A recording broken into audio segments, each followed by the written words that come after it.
अऊज़ु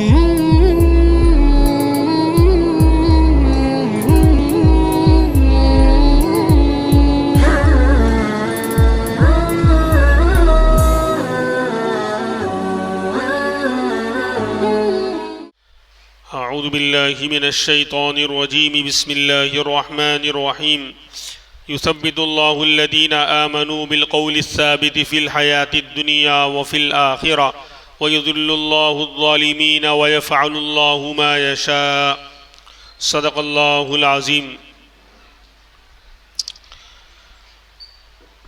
गुज़िश्ता हफ़्ते आखिर में इसी आयत पर बात चल रही थी कि अल्लाह तबारक व तआला ने जो कलिमा हमें अता फ़रमाया, जिसको कलिमा तय्यबा ला इलाहा इल्लल्लाह मुहम्मदुर रसूलुल्लाह पढ़ा जाता है और कहा जाता है, ये कलिमा इतना मजबूत और ताकतवर है कि अल्लाह तबारक व तआला इस कलिमे के ज़रिए ईमान वालों को और इसके पढ़ने वालों को दुनिया के अंदर भी साबित कदम रखते हैं, जमाते हैं। इसके ख़िलाफ़ आने वाली हर मुसीबत, बला और हालात कैसे भी आ जाएं, लेकिन अगर कलमा तय्यबा सच्चे दिल से पढ़ा है और दिल के अंदर कलमा उतरा हुआ है और उसके मुताबिक ज़िंदगी के अंदर आमाल हैं, तो अल्लाह तबारक व तआला इसको साबित कदम रखते हैं, दुनिया के अंदर भी जमाते हैं और वफ़िल आखिरह, और मरने के बाद जो दो आलम आने वाले हैं। मैंने बताया था आखिरत से सिर्फ आलम आखिरत मुराद नहीं है, बल्कि दूसरी दुनिया, दूसरी यानी आलम दुनिया के बाद वाला आलम। तो गुज़िश्ता मैंने बताया था कि एक तो आलम क़ब्र है, इंसान आलम दुनिया से जब यहाँ की ज़िंदगी ख़त्म हो जाती है मौत पर, तो आलम क़ब्र में जाता है। चाहे क़ब्र में दफन किया जावे, जला दिया जावे, जानवर उसको खा जाएं, गल सड़ जाए पानी के अंदर, किसी भी पोजीशन में मौत आए, जिस्म ख़त्म हो जावे, तो भी आलम क़ब्र उसको कहेंगे। आलम क़ब्र में पहुंचा, क़ब्र में दफन करेंगे तो क़ब्र में गया है ही, लेकिन अगर दफन नहीं हुआ, जला दिया गया आग में या फिर पानी के अंदर डूब कर मर गया या गल सड़ गया या जानवर ने खा लिया, किसी भी पोजीशन में मौत आती है तो ये कहा जाएगा आलम दुनिया की ज़िंदगी ख़त्म हुई और बंदा आलम दुनिया से दूसरे आलम, आलम क़ब्र और आलम बरज़ख की तरफ पहुंच गया। तो बहरहाल जिसे अल्लाह ने यहाँ पर जमाया इस कलमे के ज़रिए ईमान वालों को, कि कैसे भी हालात आ जाएं, कलमा उसको जो है टस से मस होने नहीं देगा। देखो इस मुल्क में मुसलमानों पर भी और बल्कि पूरे हिंदुस्तान वालों पर हालात आए, लॉकडाउन का ज़माना आया, उसके पहले भी हालात आए और आइंदा भी आते रहेंगे, लेकिन ईमान वालों को उतना नुकसान नहीं होगा। जितना कलमा उसका मजबूत है, अल्लाह पर यकीन मजबूत है, उतना ज़्यादा उसके लिए मुसीबतों का सामना करना उतना आसान है। शिकवे कौन करता है, शोर कौन मचाता है, वावेला कौन करता है, जिसका ईमान कमज़ोर है या ईमान ही नहीं है। और जो ईमान वाले वो तो अल्लाह के फैसलों पर जमे रहते हैं, बल्कि मुसीबत आने पर वो अल्लाह की तारीफ़ करते हैं। हम तो नेमत मिलने पर भी अल्लाह की तारीफ़ नहीं करते, लेकिन अल्लाह वालों का हाल क्या है कि मुसीबत के आने पर अल्लाह की तारीफ़ करते हैं। जैसा कि हम सुनते आए हैं कि गालिबन हमारे बुज़ुर्गों में हसन बसरी रहमतुल्लाह अलैह किसी का वाक़या है कि उनका कारोबार समंदर के रास्तों से जो है दूसरे मुल्क जाया करता था, यानी माल। तो एक मरतबा खबर आई कि तुम्हारा जहाज़ डूब गया, समंदर के अंदर जो तुम्हारा सामान जा रहा था जहाज़ में वो डूब गया। तो कहा अल्हम्दुलिल्लाह। तो सुनने वालों को ताज्जुब हुआ कि क्या बात है। फिर कुछ दिनों के बाद इत्तिला आई कि अल्लाह का करम ऐसा हुआ कि जहाज़ हिचकोले तो खा रहा था, यानी क्या कहते हैं, मौजों के अंदर फंस तो गया था, लेकिन डूबते डूबते बच गया। पहले ऐसा लगा कि डूब गया, लेकिन डूबा नहीं था, बल्कि वो मौजों में फंस गया था और अल्लाह के करम से वो किनारे पर आ चुका है। तो कहा अल्हम्दुलिल्लाह। तो कहा ये वाला तो समझ में आया, वो वाला समझ में नहीं आया था। यानी अभी आप जब माल बच गया और नेमत मिल गई और अच्छी खबर आई तो अल्हम्दुलिल्लाह कह रहे, ये तो समझ में आया, लेकिन पहले जब मुसीबत की खबर आई थी तो अल्हम्दुलिल्लाह कहना समझ में नहीं आया हजरत। तो कहा देखो हमारी जान, हमारा माल सब किसका है? अल्लाह का दिया हुआ है। जान भी अल्लाह का और माल भी अल्लाह का है, और माल और जान के मुकाबिल में ज़्यादा कीमती जान है और माल उसके मुकाबिल में हल्का है। भाई जान है तो माल दोबारा आ जाएगा। तो दो नेमतें दोनों अल्लाह हमारे पास है, वो अल्लाह की है, अल्लाह दोनों के मालिक हैं और मालिक को अपनी दोनों चीज़ों में कुल्ली इख्तियार होता है, पूरा इख्तियार होता है। तो अल्लाह ने हल्की मुसीबत लेकर हमको छोड़ दिया है कि जान की मुसीबत नहीं आई थी, माल की मुसीबत आई थी, तो मैंने अल्लाह का शुक्र अदा किया, अल्लाह की तारीफ की। अल्लाह चाहता तो माल से ज़्यादा भारी जान की मुसीबत में गिरफ्तार कर सकता था, जान ले सकता था, लेकिन अल्लाह ने जान को छोड़कर सिर्फ माल का नुकसान करवाया, इसलिए मैंने अल्हम्दुलिल्लाह कहा था। तो बहरहाल तो अल्लाह जो है इस कलमे के ज़रिए दुनिया के अंदर भी जमाएंगे और दुनिया के बाद जब आलम कब्र में बंदा जाता है तो वहाँ पर भी जमाएंगे। मुनकर नकीर के जो सवालात होंगे ना, मन रब्बु का, बल्कि उनकी मुनकर नकीर जो ख़तरनाक उनकी शक्लें हैं डरावनी, कि देख यानी कब्र में जाना ही अजाब है। भाई तन्हाई के अंदर एक इंसान अंधेरे लाइट चली जावे, अंधेरे कमरे में अकेले नहीं रह सकता, 1 घंटा 2 घंटा रहना मुश्किल हो जाता है। जो लोग शहर में जो है लाइट के और साथ में रहने के आदी हो चुके हैं, अगर लाइट चली जावे 2-4 घंटे और अकेले कमरे में रहना पड़े तो वहशत और डर होता है। वो तो तन्हाई का घर है कब्र, ज़मीन के अंदर मिट्टी के अंदर रहना पड़ेगा। वहाँ कहाँ लाइट है, कहाँ पंखा है, कहाँ कूलर है, कहाँ एसी है, कुछ नहीं है। तो कब्र में जाना ही एक तरह का अजाब है। और फिर मुनकर नकीर जो शक्ल डरावनी लेकर आते हैं, उनको देखकर ही बहुत से लोग डरेंगे और कांपने लगेंगे। फिर उनका सवाल करना वो अजाब से क्या कम है। लेकिन अगर कलमा यहाँ मजबूती से पढ़ा होगा तो अल्लाह आलम कब्र के अंदर भी, आलम बरज़ख के अंदर भी जमाएंगे। वहाँ पर भी डट कर आराम से पूछा जाएगा मन रब्बुक, तेरा रब कौन? तो कहेगा रब्बी अल्लाह, मेरा रब अल्लाह है। मा दीनुक, तेरा दीन क्या? तो कहेगा दीनी अल इस्लाम, मेरा दीन दीन इस्लाम है। और मा तक़ूलु फ़ी हाज़ा रजुल, या कहा जाएगा मन नबीयुक, तेरे नबी कौन?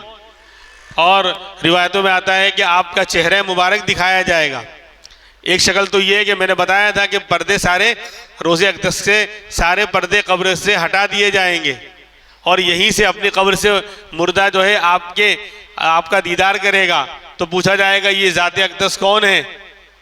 तो कहेगा ये मेरे नबी मोहम्मद सल्लल्लाहु अलैहि वसल्लम है। अगर ज़िंदगी कलमे के मुताबिक और ईमान के मुताबिक गुजारी होगी तो ऑटोमेटिक ये सारे जवाबात आराम से देगा और जम कर देगा। तो देखो अल्लाह जमा रहे हैं इस कलमे के ज़रिए, यानी दुनिया के अंदर भी जम जाएगा, दुनिया भी बन जाएगी और आलम कब्र का माहौल भी। जब 3 सवाल के जवाब दे दिए, अब कब्र जो है वो तो जन्नत का बाग बन जाएगी। कहा जाएगा नम का नौमतिल आरूस, कि सो जा जिस तरह पहली रात को दुल्हन सो जाती है। बाद में दूसरी रातों बाद में टेंशन है दुल्हन को, लेकिन पहली रात को तो टेंशन नहीं रहता आमतौर पर। यानी उसको ये तो मालूम है कि आज की रात कोई टेंशन नहीं है। बाद में झगड़े और झमेले और जो हालात आने वाले वो बाद में आएंगे, लेकिन आज जो पहली रात है उस रात को तो कोई टेंशन नहीं रहता। तो फरिश्ते कहते हैं उस नेक मोमिन से कि नम का नौमतिल आरूस, सो जा दुल्हन के सोने के मानिन, कि जिसको उठाने वाला उसके महबूब के अलावा उस रात को कोई नहीं होगा। उसका शौहर उसको उठाएगा और कोई उठाने नहीं आएगा उस रात को। तो तू इस तरह सो जा कि आराम से जब तू उठेगा तो क़यामत कायम हो चुकी होगी, हज़ारों लाखों साल। तो देखो मसला हल हुआ कलमे के ज़रिए। तो कब्र का अजाब ये बड़ा ख़तरनाक है। कब्र में जाना अजाब, मुनकर नकीर का आना, उनकी शक्ल का देखना ही अजाब, उनका सवाल करना अजाब। और फिर आजकल जो है अक्ल की दुनिया है, तो हर चीज़ को अक्ल पर लोग तोलते हैं कि भाई अजाब कब्र कैसे होगा। 3 बाई 6 की कब्र है, 6 फीट लंबी और 3 बाई फीट चौड़ी। इसके अंदर कहते हैं कि ताहद्दे निगाह, जहाँ तक निगाह जाएगी वहाँ तक कब्र कुशादा हो जाएगी। ऐसा कैसे हो सकता है? It is very very impossible. English थोड़ा बोल लेंगे तो और ज़्यादा बात मजबूत हो जाती है। तो इस तरह का मामला है। तो जवाब, और फिर एक सवाल तो ये करते हैं कि भाई इतनी छोटी कब्र में इतनी कुशादगी कहाँ से आई। दूसरा ये कि अजाब कब्र है या नहीं, अगर होता तो हमें नज़र आता, नज़र आता। हम दफन करते हैं, मुर्दे को चले आते हैं, कब्र का अजाब कभी तो आवाज़ आती, चीखना चिल्लाना होता, कुछ तो होता। और फिर ये सवालात भी करते हैं कि भाई बहुत से लोग गल सड़कर ख़त्म हो गए, जानवर ने खा लिया या जलकर राख हो गए, तो अब उन पर अजाब कैसे होगा? वो उनका जिस्म बचा ही नहीं, जलकर राख बनकर हवा में उड़ गए, या पानी में गल सड़ के ख़त्म हो गए, मिट्टी में मिल गए, या जानवरों ने खा लिया, जानवर का जुज़ और जिस्म बन गए, तो अजाब कैसे होगा? तो सीधी सीधी बात है। देखो, एक तो जो है अकली जवाब भी है और नकली जवाब भी। नकली का मतलब जो कुरान और हदीस में आया है, ईमान वाले हैं तो आमन्ना व सद्दकना, मेरे रब ने, मेरे अल्लाह ने फरमा दिया और मेरे नबी ने फरमा दिया, तो अल्लाह सच्चे, अल्लाह की बात सच्ची, नबी सच्चे, नबी की बात सच्ची। मेरा देखना, मेरा समझना गलत हो सकता है, लेकिन अल्लाह का फरमान और मेरे नबी का फरमान गलत नहीं हो सकता। मेरी समझ और अक्ल गलत समझ सकती है, लेकिन जहाँ से मेरी अक्ल की इंतहा होती है, उससे बहुत आगे अल्लाह उसके रसूल की समझ की शुरुआत होती है। इसलिए कुरान करीम की आयत भी है जिससे साबित होता है कि कब्र के अंदर अजाब होगा। कुरान करीम में है, फ़िरौनियों के बारे में है कि जब फ़िरौन को हलाक कर दिया गया, दरिया के अंदर डुबा दिया गया, उसके लश्कर को भी, उसको भी, तो कुरान कह रहा है 25वें पारे के अंदर, अन्नारु युरदून अलैहा गुदुव्वन व अशिया व यौम तक़ूमुस्साअ अदखिलू आल फ़िरऔन अशद्दल अज़ाब। कि देखो भाई, मरने के बाद इंसान कहाँ गया? आलम कब्र में, आलम बरज़ख में। अभी आलम आखिरत तो आया नहीं है, तीसरा आलम जिसको हम क़यामत के बाद वो कायम होगा, आलम आखिरत। जब दोबारा सूर फूका जाएगा, सारे इंसान जिंदा होंगे। पहले तो पहला सूर फूका जाएगा जब सब मरेंगे, क़यामत कायम होगी, फिर उसके बाद दोबारा दूसरा सूर फूका जाएगा जिससे सारे इंसान जो मरे थे सब जिंदा होकर मैदान महशर की तरफ, वही फ़लस्तीन का इलाका, मुल्क शाम का इलाका, उसी मैदान की तरफ सब जमा होंगे। तब आलम आखिरत, तीसरा आलम शुरू होगा। लेकिन उससे पहले क्या है? बीच में आलम कब्र है, आलम दुनिया इधर, आलम आखिरत क़यामत के बाद इधर, और बीच में जो है आलम कब्र है, आलम बरज़ख है। तो कुरान क्या कह रहा है कि फ़िरौनियों पर क्या हुआ कि अन्नारु युरदून अलैहा, इन फ़िरौनियों पर रोज़ाना आग पेश की जाती है, सुबह शाम। जिसे सुबह शाम नाश्ता होता है, खाने को मिलता है ना दुनिया के अंदर इंसानों को, तो इन्हें अजाब चखाया जाता है आग का। सुबह शाम इन पर आग को पेश की जाती है। तो आग इन पर पेश की जा रही है। अभी तो क़यामत कायम हुई नहीं, तो कहाँ पर आग पेश की जा रही है? वो लोग कहाँ हैं अभी? भाई जो लोग मर गए, मरकर कौन से आलम में गए? आलम कब्र में गए, आलम बरज़ख में गए। क्योंकि आलम आखिरत तो क़यामत के बाद, बल्कि दोबारा जब सूर फूका जाएगा जिंदा करने के लिए, तब सारे लोग जिंदा होंगे और तीसरा आलम, आलम आखिरत शुरू होगा। तो अभी तो जो लोग मर गए और यहाँ से चले गए आलम दुनिया से, वो दूसरे आलम, आलम कब्र में हैं। और फ़िरौन और उसका लश्कर भी मरकर आलम कब्र में। और कुरान कह रहा है कि उन पर रोज़ाना सुबह शाम आग पेश की जा रही है, आग का अजाब उनको दिया जा रहा है।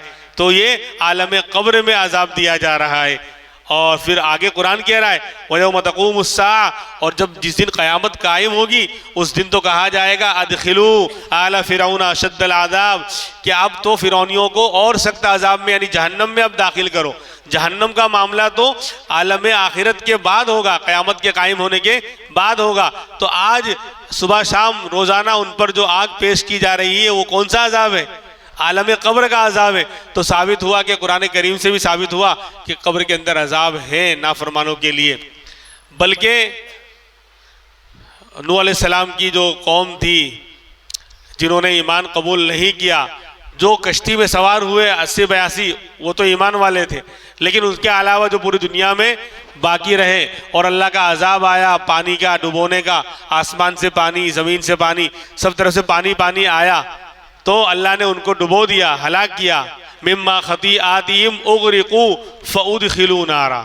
कुरान उनके बारे में कह रहा है कि उनकी खताओं और शिर्क और कुफ्र की वजह से उग़रिक़ू, उनको डुबो दिया गया। यानी नूह अलैहिस्सलाम की कौम को, जो उन्होंने ईमान कबूल नहीं किया और कुफ्र और शिर्क करते रहे, तो उनकी इस खता की बिना पर उनको डुबो दिया गया पानी में। और उग़रिक़ू फ़उदख़िलू नारा, डुबोने के बाद फौरन आग में दाखिल कर दिया गया। डुबो दिया गया तो मर गए, मरने के बाद कहाँ पहुँचे? आलम कब्र में। कुरान कह रहा है फिर फौरन, जस्ट, इंग्लिश में जस्ट आता है ना, जस्ट, तो फा जो लफ्ज उगरिकू उदखिलू, ग्रामर के जानने वाले यहाँ तो है नहीं अरबी, लेकिन इंग्लिश में जस्ट यानी फौरन, डुबोने के बाद उनके डूब कर तो मर गए वो लोग, फिर कह रहा है कुरान के बस जब मरे फौरन उनको आग में दाखिल किया गया। तो जाहिर सी बात है कि वो कौन सी आग है भाई, मरने के बाद अभी तो क़यामत आई नहीं, क़यामत आएगी उसके बाद जहन्नम का अजाब, आग का अजाब होगा। तो मरने के बाद फौरन जो आग में दाखिल किया जा रहा है वो कौन सा अजाब है? अजाब कब्र है। तो बहरहाल, और फिर बहुत सारी हदीसें, तो उनसे साबित होता है कि अजाब कब्र बरहक है।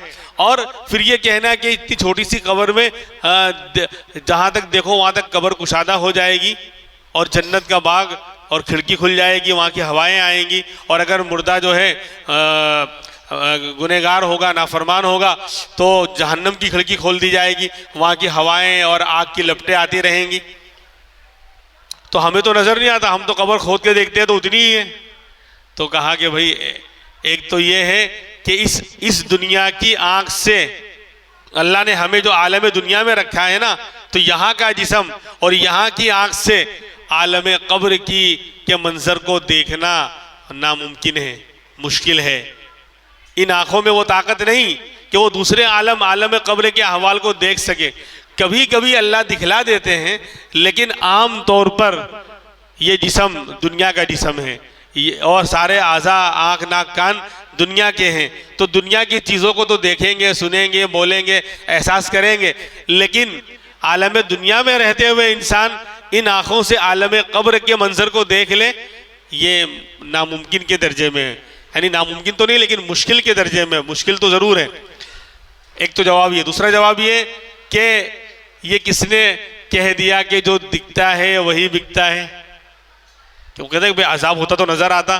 तो ये बात कहाँ तक सही है कि जो दिखता है वही बिकता है, यानी जो दिख रहा है वही है? बहुत सी चीज़ें हम बिन देखे दुनिया में मानते हैं। बहुत सारी चीज़ें जिसको हमने देखा नहीं, बिन देखे दुनिया में मानते हैं। बहुत सारी चीज़ें इस तरह की हैं। दर्द है, पेन हो रहा है, कहाँ हो रहा है वो तो मालूम, लेकिन दर्द आप दिखा दो। जैसे टेम्परेचर नापते हैं, तापमान, दर्जे हरारत नापते हैं, वो कोई चीज़ नहीं है, वो नज़र नहीं आती, लेकिन फिर भी उसको नाप लेते हैं। हवा नज़र नहीं आती, लेकिन फिर भी हमें मालूम है कि हवा चल रही है, महसूस होती है। तो बहुत सारी चीज़ें हैं। और इसके अलावा दुनिया की बहुत सी चीज़ों को हमने देखा नहीं, बहुत से मुल्कों को देखा नहीं, बहुत से शहरों को देखा नहीं, फिर भी मानते हैं कि नहीं मानते? उसके बारे में इतना सुना है, इतना पढ़ा है कि यकीन आ गया कि अमेरिका एक मुल्क है और फुला फुला शहर है दुनिया के अंदर, और फुला फुला दुनिया में ऐसा ऐसा हो रहा है। हालांकि हमने देखा नहीं, लेकिन इतना सुना, इतना पढ़ा कि यकीन आ गया। तो ऐसे ही कब्र में अजाब नज़र ना आवे तो भी अजाब होता है, हमें नज़र आवे कि ना आवे। बल्कि दुनिया के अंदर मिसालें ऐसी हैं कि इंसान बीमार हो गया, उसके पेट में कीड़े हो गए, एक मिसाल याद आ गई। तो डॉक्टर दवा देता है, जैसे बच्चों को कीड़े हो जाते हैं पेट में, तो डॉक्टर दवा देता है। बच्चा दवा खा रहा है, उसको कुछ नहीं हो रहा है उसको, लेकिन वो दवा कहाँ जाके असर कर रही है? कीड़ों को मार रही है, कीड़ों को मार रही है। उस बच्चे को कुछ दवा उसने खाई, उसे कुछ एहसास नहीं हो रहा है, लेकिन वो दवा जाकर कीड़ों को मार रही है। ये नॉर्मल बैठा हुआ है। ठीक इसी तरीके से अगर किसी इंसान के जिस्म को जानवर ने खा लिया होगा और वो जानवर का जुज़ बन गया होगा, तो भी उस पर अजाब होगा। तो अजाब उसको महसूस होगा, जानवर को नहीं होगा। जैसे कीड़े को मारा जा रहा है दवा से, तो कीड़े वाले को, उस बंदे को कुछ पता नहीं चल रहा है, लेकिन वो दवा कीड़े को असर कर रही है। उनकी शामत आई हुई है, सब मर मर के निकलेंगे, कभी मुंह से निकल जाते हैं, कभी अक्सर पीछे के रास्ते से निकल जाते हैं। तो पता चला। और बहुत सी मरतबा क्या होता है कि दुनिया के अंदर ही बहुत सी चीज़ें जो हैं एक इंसान को महसूस होती है, दूसरे को नहीं होती।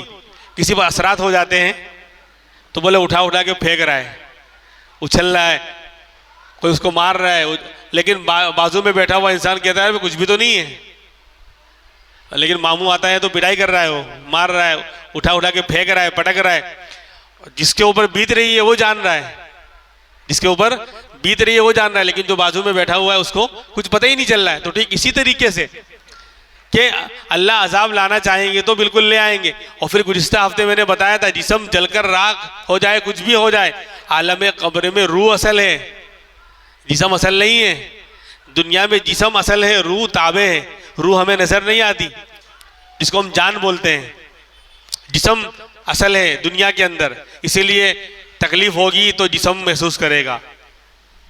हाथ में दर्द हो रहा है, पाँव में दर्द हो रहा है, सर में दर्द हो रहा है, जिस्म महसूस करेगा। रूह ताबे होकर महसूस करेगी, असल असर जिस्म को होगा। ऐसे ही कोई खुशी का अच्छी चीज़ आएगी, खुश होगा तो जिस्म महसूस करेगा, रूह उसके ताबे होकर उसको एंजॉय करेगी और खुश होगी।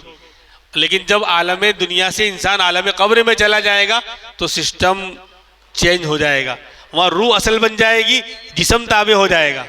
इसीलिए रूह बाकी है तो अजाब, रूह का कनेक्शन वो राख बन गया है, लेकिन है तो कुछ ना कुछ, तो रूह का कनेक्शन उससे जुड़ा हुआ है, तो असल वहाँ रूह है।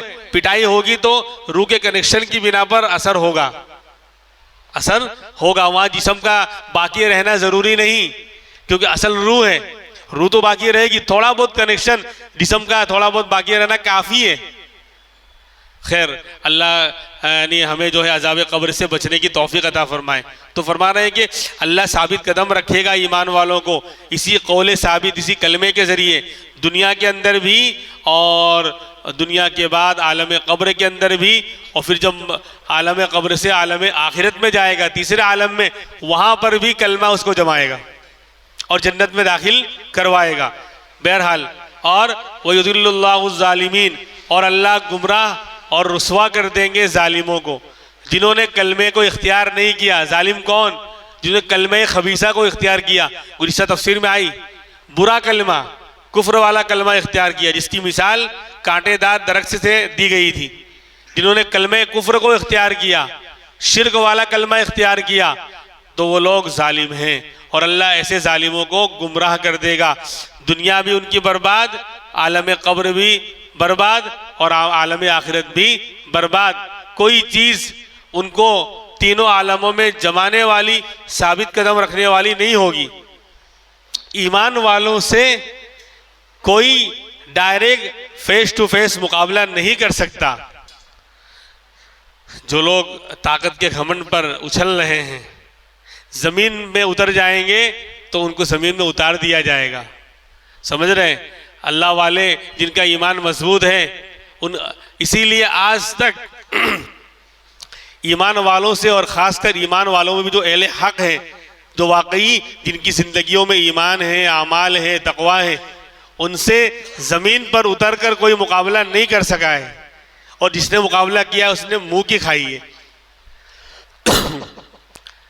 जहाँ अल्लाह तबारक व तआला ने इस्लामी निज़ाम अल्लाह कायम कर रहा है, उस मुल्क का हाल देखो, इकोनॉमी भी बढ़ रही है, और उनसे आज तक वो कौम, वो अफ़गानी कौम आज तक किसी का गुलाम नहीं बनी। और उनसे ज़मीन पर उतरकर कोई माई का लाल आज तक पैदा नहीं हुआ कि ज़मीन पर उतरकर मुकाबला कर ले। आज अपने आप को दूसरों की भीख पर सुपर पावर समझने वाला वो छोटा सा मुल्क अपने आप को समझ रहा है कि मैं ज़मीन में उतर जाऊंगा तो अहले हक़ को ख़त्म कर दूंगा और फ़लस्तीनी को ख़त्म कर दूंगा। ये नहीं होगा। अब उसकी शामत आई है, अब मौत आई है। ऊपर से तो तुम कुछ भी कर लो, लेकिन ज़मीन पर उतर जाओगे तो अहले हक़ के मुकाबले में कोई नहीं टिक पाएगा। अल्लाह रब्बुल इज़्ज़त जो है अहले हक़ की मदद फरमाए, जालिमों को नेस्त नाबूद फरमाए, मज़लूमों की अल्लाह मदद फरमाए। अजीब व गरीब हालात हैं। फिर मैं कहता हूँ कि हम कुछ नहीं कर सकते, दुआ करें और कम से कम उनको देखकर अपने आप को तो सुधारें, गुनाहों से, खुराफातों से और बुराइयों से अपने आप को बचाएं। बड़ी बड़ी नेकियां नहीं कर पा रहे हैं अगर हम, तो कम से कम गुनाह तो ना करें। मोबाइल पर रातों को जाग कर उल्टी सीधी चीज़ें देखना और पता नहीं कहाँ कहाँ क्या करना, वो सब जानते हैं कि क्या हो रहा है मोबाइल पर और कौन कौन से गुनाह हो रहे हैं। अगर हम बड़े बड़े आमाल नहीं कर सकते तो कम से कम गुनाह तो ना करें। उनको देखे, छोटे छोटे बच्चे, एक बच्चे को पूछा जा रहा है कि तू बड़े होके क्या बनेगा? बोले हम बड़े हो ही नहीं पाते, तो बड़े होके क्या करेंगे? ये जवाब कैसे दें? और अजीब व गरीब यानी बोले कोई ताज़ियत ना करें। जिसके वालिदा, घर वाले सब शहीद हो गए, बड़ा भाई, उसकी बीवी, बच्चे, उसकी खुद की बच्ची सब शहीद हो गए, वो कह रहा है कि कोई हमारी ताज़ियत ना करे। कोई हमको तसल्ली देने ना आवे बल्कि हमको मुबारकबाद दे। यानी हम ये कोई गम का या मुसीबत का मौका नहीं है, ये खुशी का मौका है। और एक शख्स जो है घर वालों के शहीद होने पर मिठाइयां तकसीम कर रहा है जज्बा हमारा। हम सोच सकते हैं पूरा घर यानी 10-12 लोग शहीद हो गए और वो बड़ी उम्र का शख्स है, छोटा मोटा नहीं, जिसको सहारा होता है बुढ़ापे में जाकर। 50-55 साल की उम्र उसकी लग रही थी, वो मिठाइयों का पूरा यानी पूरी थैली भरकर लाया और बांट रहा है। हम तसव्वुर भी नहीं कर सकते ऐसे जज्बे। अल्लाह उनके जज्बों को जो है अल्लाह मजबूत रखे, कायम रखे। और अल्लाह की मदद आती है। अल्लाह वही है, उसकी ताकत भी वही है जो सुलेमान अलैहिस्सलाम के ज़माने में था, सारे अंबिया के ज़माने में था और हमारे नबी के ज़माने में भी था, जिसने बदर में अपनी मदद उतारी थी, ओहद में उतारी थी, खंदक में उतारी थी, हर जंगी मार्के पर उतारी थी। अल्लाह वही है, कल भी था और आज भी है और इंशाअल्लाह अल्लाह क़यामत तक रहेगा, अहले हक़ की मदद करता रहेगा। वो लोग वाकई उनका जज्बा है कि वो हर वक्त अल्लाह की याद में रहते हैं। कुरान की तिलावत, ज़ुबान पर ज़िक्र है और तिलावत है और ऐसे वक्त में भी नमाज़ों को नहीं छोड़ते वो लोग। हम तो जो है मामूली बहाने पर सब छोड़ के बैठ जाते हैं। अल्लाह रब्बुल इज़्ज़त अमल की तौफ़ीक़ अता फ़रमाए और इस कलमे को मजबूत करने की जो यहाँ पर भी हमें जमाएगा और चलाएगा, कब्र में भी जमाएगा और आलम आखिरत में भी इंशाअल्लाह हमें जमाएगा और जन्नत में दाखिल करवाएगा। वो कलमा अल्लाह हमें अता फरमाए, वो कलमा अल्लाह हमें बनाने की तौफीक अता फरमाए। तो अल्लाह जालिमों को गुमराह कर देगा और अल्लाह की शान है वयफ़अलुल्लाहु मा यशा, अल्लाह जो चाहता है करता है। किसी को जलील करेगा, किसी को जो है अजीज़ बनाएगा, किसी को रुसवा करेगा, किसी को इज़्ज़त बख्शेगा, ये उसकी शान है। व तुइज़्ज़ु मन तशा व तुज़िल्लु मन तशा बियदिकल खैर इन्नका अला कुल्लि शैइन क़दीर। तो अल्लाह की उस शान कुदरत के तुफ़ैल हम मांगते हैं कि अल्लाह रब्बुल इज़्ज़त हमें वो यकीन और वो ईमान अता फरमा दे कि जिसके ज़रिए तीनों जहां में हम जो है सुरखरू हों और कामयाब हों। बाकी बातें इंशाअल्लाह आइंदा कल होंगी। सुब्हानल्लाहि व बिहम्दि, सुब्हानकल्लाहुम्मा व बिहम्दिक, व नशहदु अल्ला इलाहा इल्ला अंता व नस्तगफिरुका व नतूबु इलैक। सुब्हान रब्बिका रब्बिल इज़्ज़ति अम्मा यसिफून व सलामुन अलल मुरसलीन वल्हम्दुलिल्लाहि रब्बिल आलमीन।